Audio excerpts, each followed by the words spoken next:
Olá, meus amigos, minhas amigas. Estamos mais uma vez aqui para trazer a mensagem profética para a sua vida. Que a graça e a paz do Senhor Jesus Cristo esteja constantemente na sua vida e na vida da sua família, ok? E que as riquezas de Cristo abunde ricamente em seus corações. Bom, antes de nós pregarmos, como de costume, nós estamos aqui pedindo a sua colaboração. Deixe seu like bonitinho aí, né? E não esqueça de tocar nessa letrinha vermelha embaixo, inscrever-se, inscreva no canal. E depois que inscrever, faça o seguinte, sinalize o sininho. É muito importante porque aí, sinalizando o sininho, você receberá todas as mensagens que nós enviamos para o canal, ok? Bom, meus amados, estamos aí dando uma sequência e falando sobre o fruir do avivamento. Sempre falamos que é importante esse assunto pelo fato de nós vivermos um dia meio difícil, né, nessa era que já vivemos. A igreja precisa desse avivamento. A igreja precisa estar viva para poder trazer trazer a mensagem para as pessoas e que as pessoas também aceitem a palavra e possamos ganhar pessoas nesse mundo. Eu sempre falo que a Bíblia fala que o mundo jaz no maligno. Se o mundo está no maligno, então vamos tirar as pessoas do mundo e trazê-las para Jesus, ok? Estamos aí com um tema muito importante, muito edificador, né? E incrível que pareça, vivemos constantemente isso nas igrejas. Vimos isso de uma forma bem clara, não precisa ser subjetiva não, é bem objetiva mesmo, ok? O tema hoje é Guerras de Culto e Batalhas de Gerações, parte 2. Falamos no vídeo anterior sobre a parte 1, hoje vamos falar sobre a parte 2. Vamos lá? São algumas passagens bíblicas que eu menciono aqui, para poder a gente servir de base para a nossa mensagem. Primeiramente é Romanos capítulo 12, versículo 9, que diz o seguinte: o amor não seja fingido, aborrecei o mal e apegai-vos ao bem. Ainda no capítulo 12, agora vamos para o versículo 16 até o 18, que diz o seguinte: sede unânimes entre vós, não ambicioneis coisas altas, mas acomodai-vos às humildes. Não sejais sábios em vós mesmos. A ninguém torne o mal por mal. Procurai as coisas honestas perante todos os homens. Se for possível, quando estiver em vós, tende paz com todos os homens. Aleluia. Vamos lá, 1 Coríntios, capítulo 3, versículo 1 até o 3, que diz assim: eu, irmãos, não vos pude falar como a espirituais, mas como a carnais, como a meninos em Cristo. Com leite vos criei e não com manjar, porque ainda não podieis, nem tampouco ainda agora podeis, porque ainda sois carnais, pois havendo entre vós inveja, contenda, dissensões, não sois, porventura, carnais e não andais segundo os homens? Meu irmão. Capítulo 12 de 1 Coríntios, ainda, versículo 25 ao 27. Diz assim: para que não haja divisão no corpo, mas antes tenha os membros igual cuidado uns com um dos outros. De maneira que, se um membro padece, todos os membros padecem com ele. Se um membro é honrado, todos os membros se regozijem com ele. Ora, vós sois o corpo de Cristo, e seus membros em particular. Então, daqui, esses textos, como já falamos, a gente não vai aqui trabalhar com os textos, né? Sempre que nós falamos sobre mensagens, sobre sermões, esses sermões temáticos, sermões textuais e sermões expositivos. Nós estamos aqui pregando o sermão temático, ok? para que você goste aí de teologia, gosta, né, dessas disciplinas e principalmente que saber diferenciar um sermão para o outro. Estamos aqui dando essa pequena aula para você aqui. É um assunto que na teologia, no curso teológico, na academia teológica, eu gosto muito da aula. Vamos lá? Guerras de cultos e batalhas de gerações. Vamos ler aqui nossos textos. E você presta atenção que nós vamos ler aqui hoje. As batalhas de gerações acontecem quando jovens e velhos veem uns aos outros com uma atitude geral de criticismo e suspeita. Embora seja de se esperar alguma tensão natural entre as gerações, isso pode facilmente se transformar em atitudes pecaminosas e de respeito de ambos os lados. Precisamos sempre lembrar que as diferentes gerações têm experiências variadas e, por isso, alguns de seus gostos e visões serão naturalmente diferentes. Porém, em vez de buscar entender e aceitar algumas dessas diferenças, cada grupo, ou mais ou menos, taxa o outro de não espiritual e fora de alcance.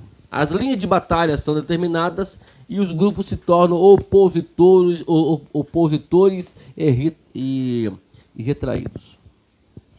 É um absurdo, mas acontece, né? Hoje em dia, as gerações, está vindo nova geração, e a geração passada, ela tende a querer achar que os jovens não são espirituais. Pela forma de que se procede, pela forma de que com determinadas atitudes, algumas vestes. E existem todas essas coisas que fazem com que as diferenças elas não sejam, como podemos dizer, aceita, né? Ou seja administrada, perdão. A palavra quase chegou, saiu, agora entrou de novo. Ela não seja administrada. Porque diferença vai haver, com certeza. Né? A igreja dos anos 80 para cá, ela mudou.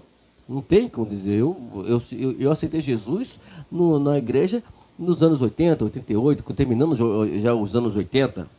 E de lá para cá não vemos mudanças. Mas agora tem que saber se essas mudanças elas são boas ou são ruins.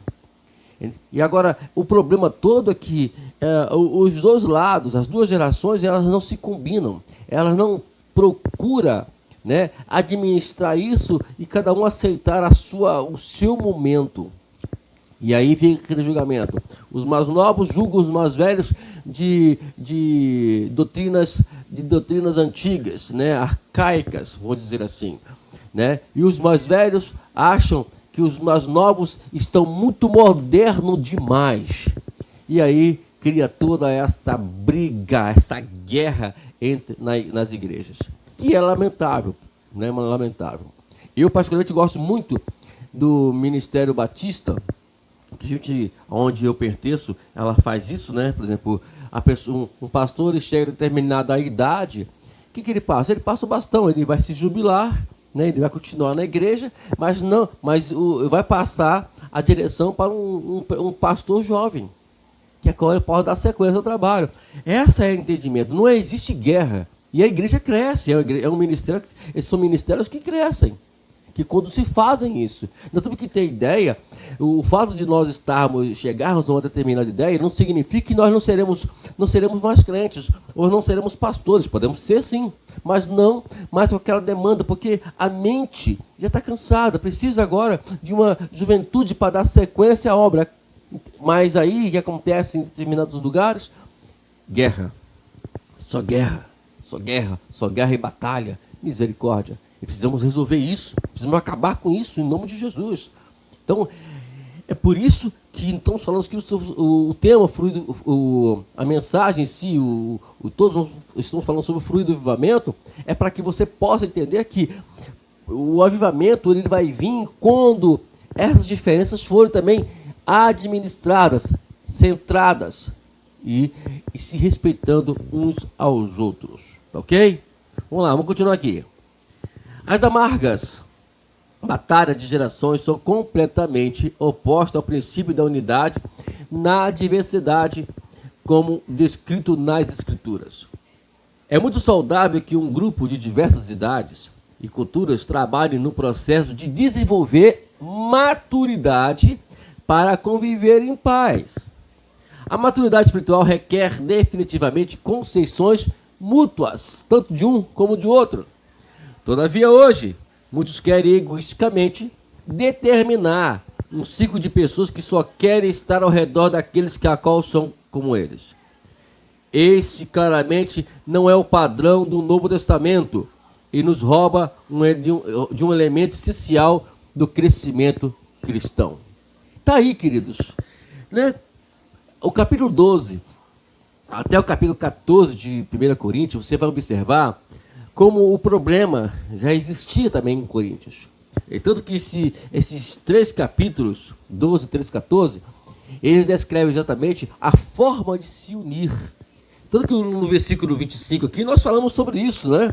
Ele fala aqui, ó, de que não haja divisão no corpo. Antes, todos os membros tenham os membros igual cuidado uns com os outros, sejam da antiga ou seja do momento. Hoje em dia, os velhos criticam, as pessoas mais idosas, criticam os mais novos porque eles querem colocar umas luzes para louvar o Senhor. Irmãos, qual é o problema disso? Eu, particularmente, não vejo problema nisso. Importante a gente louvar o Senhor, seja com luz apagada, com luz acesa. Tá igual ao mundo, mas não tem igual ao mundo. É a mente deles. Vamos tentar respeitar a mentalidade dos jovens, né? Vamos respeitar o que eles pensam também. Tá levando aos pecados? Não. Tá fazendo eles pecarem? Não. Então, para quê? Se não está havendo pecado, se não está havendo contrariedade à palavra de Deus, não está contrário, não está afligindo os princípios bíblicos, então vamos continuar, vamos abraçar as ideias. No tempo antigo, na época, não tinha coreografia, hoje tem coreografia. Então, assim vai se evoluindo, né? A evolução, pelo meu particular aqui, ela não está afligindo a Bíblia, nem os princípios bíblicos. Ao contrário, está colaborando para que mais jovens elas se firmam na igreja, mais jovens elas se quadram na igreja como coreografia que eu já falei. Temos aí o teatro e o Ministério do Louvor, né? De isso, daquilo, o instrumento, onde tem muitos jovens tocando e participando. Enfim, precisamos ter esta mentalidade. Tá ok, amados? Fica essa palavra para você esse dia. Que Deus te abençoe. E vamos dar as mãos uns aos outros, porque eu tenho certeza que é isso que Deus quer conosco. Tá bom? Deus te abençoe. Até a próxima mensagem, até o próximo vídeo, na mensagem profética para a sua vida, para a nossa vida, em nome de Jesus.